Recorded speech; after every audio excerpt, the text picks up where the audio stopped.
The stand your ground laws, I think they represent a really good idea about people being able to defend themselves if they're ever in harm's way. But I think that you could do that and you could be protected behind that. If you're defending yourself, whether there's a stand your ground law in place or not. I think what the stand your ground law does is it gives people the leeway to act in self-defense when they have a perceived threat, which is very different from actually being threatened. So that means that it's not necessarily going to help out a majority of the people, it's going to help out a select few. And when you go back looking at how history works, that's how the law has been working. So when you take this into the jury room, that's how it's probably going to play out. And we all know the outcome of Trayvon Martin. He got killed by a man who claimed to be a neighborhood watch captain. And in that case, we see that that he stayed self-defense, but really he just felt threatened by him. You know, it was like his implicit psychological reasons. And then the jury was on his side. Do I feel like the stand your ground law can be a law that works? Yeah. So for instance, if somebody broke into my home and they were trying to rob me or harm me and my daughters, and I took justice in my own hands and say I had a gun and I shot them, would I be justified? Would I be wrong?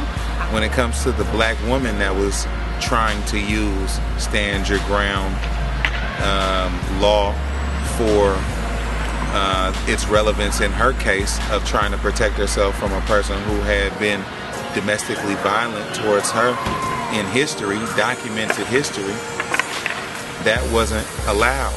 And she actually is serving time right now while Zimmerman is walking free.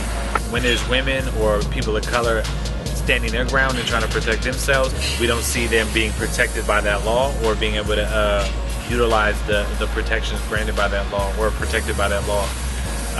And when we see it being utilized, we often see that it's a young black man who was perceived as being a threat, being enacted violently upon. A lot of people's perceptions still remain the same and prejudices are still intact, so that plays out in sentencing.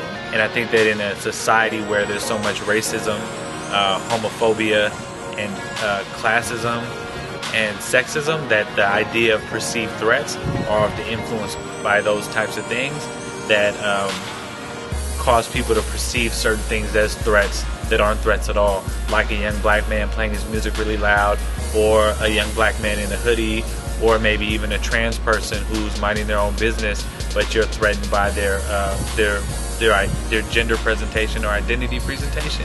But I do think if people want to be martyrs and they want it and it won't change, and sometimes you got to fight for things that you believe in, and sometimes you might have to die for them so that change can happen. And so I feel like if enough people came together and they decided that that's what they're going to do, then maybe they'll take notice and maybe they will revise the law. If the shoes were on the other feet and it was black men murdering young white men or white men in general, and using stand your ground as a reasoning behind them feeling a perceived threat, we're pretty sure that the state of Florida would have been turned upside down and these laws would have already been repealed. And so I'm not for a stand your ground law.